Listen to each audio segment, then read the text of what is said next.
বিয়া করে পুত্র বধূ আনিলেন ঘরে ওরে, বধূ পরশালহ সোনায়। এই পুঁথিটির নাম বিশহরীর পালা বা বিশহরীর পালাও বলা হয়। এই পুঁথি সংগ্রহ করেছিলেন আমার এক নানা, ওনার নাম ইসমাইল হোসেন। উনি বহুদিন আগে গত হয়েছেন। তারপরে তার নাতি, আমার মামা হন উনি, আকবর আলী মণ্ডল, তিনি এই পুঁথিটি পাঠ করেন প্রায় 40 বছর যাবত। তো এটি মনসামঙ্গলের শেষ অংশ হিসেবে আমি জানতে পেরেছি, যতটুকু এর সম্পর্কে জানতে পেরেছি, মনসামঙ্গলের শেষ অংশ। পুঁথিটির লেখক ছিলেন জগৎজীবন, কবি জগৎজীবন, এবং এটি 1842 সালে, বাংলা জেনেছিলাম আমি, তারপরে বের করেছি যে 1842 সালে বাংলা 1249 এটা সংকলন করা হয়, আবার নতুন করে সংকলন করা হয় এখন থেকে প্রায় 200 বছর আগে। কিন্তু আসল টেক্সটটা, অরিজিনাল টেক্সটটা লেখা ছিল আরও 200 বছর আগে, মানে টোটাল 400 বছর আগে। তো এই পুঁথিতে বিভিন্ন শুরুর দিকে বিভিন্ন দেবদেবীর বর্ণনা করা আছে, তাদের জন্মের ইতিহাস, বিশেষ করে মনসা দেবীর জন্মের ইতিহাস, এগুলো বর্ণনা করা আছে। এবং আমাদের মহাস্থান যে বলা হয় যে বেহুলা লক্ষিন্দরের বাসর ঘর বলা হয়, পুন্দ্রবর্ধনে, পুন্দ্রনগরীতে অবস্থিত যে বেহুলা লক্ষিন্দরের বাসর ঘর, এটাকে ঘিরে অনেক গল্প আছে এখানে, যে বেহুলার বিয়ে কীভাবে হলো লক্ষিন্দরের সাথে, তাদের বেড়ে ওঠা, তার বাবা চাঁদ সদাগরের সাথে মনসা দেবীর যে একটা দ্বন্দ্ব, এইটাই বিশেষত ফুটে উঠেছে এই পুঁথিতে। পাঁচালীর যে 5টা ফরম্যাট থাকে, তার মধ্যে সবগুলো ফরম্যাট এখানে আছে। তো এটা একটা পারফরমেন্স থেকে শুরু করে এটা শুধু এমনি পড়ে যাওয়া সুরে সুরে, তারপর বর্ণনা করা গল্প, সব কিছু সমন্বয়ে এটা পুঁথিটা আসলে। তো শুরুতে যেভাবে পুঁথিটা পড়া হয়, গল্পের একটা ওভারভিউ দেওয়া হয় যে কী কারণে কী ঘটনা ঘটলো, সেই গল্পগুলো বলা হয় এখন আমি যেভাবে বলছি। যেমন চাঁদ সওদাগরের সাথে মনসা দেবীর পূজার নিয়ে একটা দ্বন্দ্ব, যে মনসা দেবী চাঁদ সওদাগরের পূজা চান, যে তিনি পূজা দিলে তার অনেক লোক বল ছিল, 300-র উপরে সৈন্য ছিল, বা 300-র উপরে কর্মচারী ছিল, শুধু প্রচুর বড় ব্যবসা ছিল, বাণিজ্য ছিল, 300-র উপরে নৌকা ছিল। বেহুলার সাথে তার বিয়ে হয়, লক্ষিন্দরের বিয়ে দেন, তখন এরকম একটা আছে, এই অংশটা দিশার, বধূ পরশালহ সোনায় সোনা, বধূ পরশালহ রে, বধূ পরশালহ সোনায়। ওরে বিয়া করে পুত্র বধূ আনিলেন ঘরে ওরে, বধূ পরশালহ সোনায় সোনা, বধূ পরশালহ রে, বধূ পরশালহ সোনায়।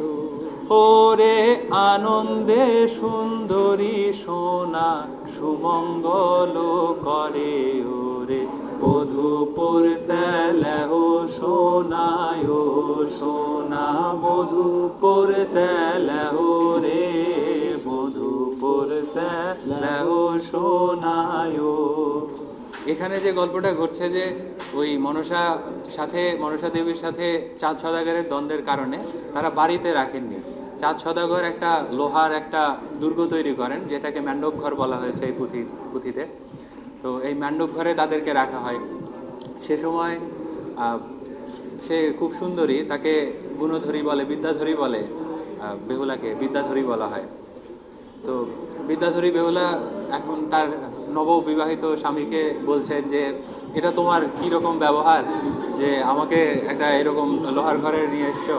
তো সেখানে তাদের কনভারসেশনটা এভাবে পড়া হয়, পাঠ করা হয়। কি প্রভু হে তোমার দেশে রে, কি ব্যবহার, পালা বলে প্রাণ প্রিয়া, শোনো বলি চিত্ত দিয়া, সাবধানে শোনো হে সুন্দরী, কি প্রভু হে তোমার দেশে রে, কি ব্যবহার,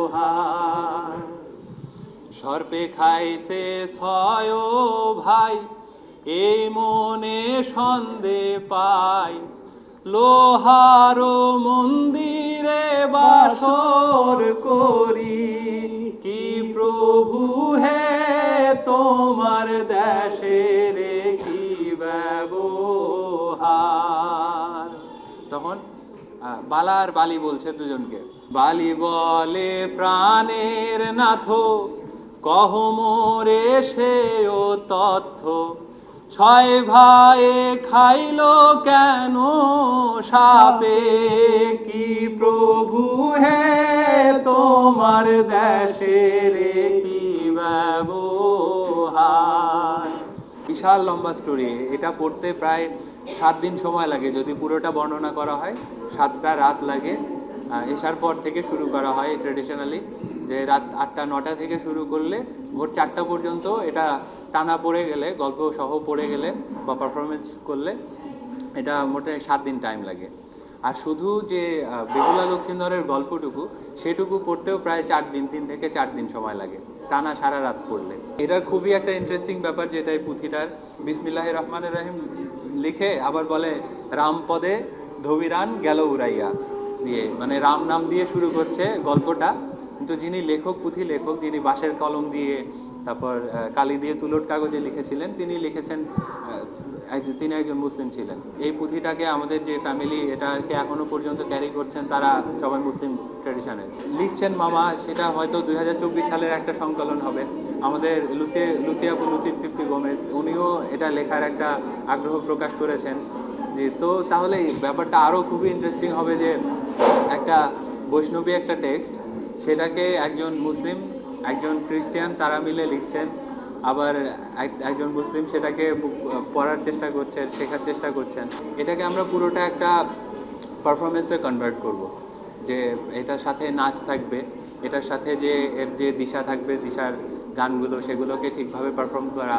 22 জন কবি লিখেছেন একই গল্প, কিন্তু এক একজনের গল্প বলার ধরন এক এক রকম এবং তাদের ডিটেইলিং আলাদা আলাদা রকম। এই কারণে আমরা চাইছি যে এই জগজ্জীবন কবির লেখা যে টেক্সটটা, এটাকে আমরা ওই ফরম্যাটে নিয়ে আসার চেষ্টা করব। সাবধানে শোনো হে সুন্দরী,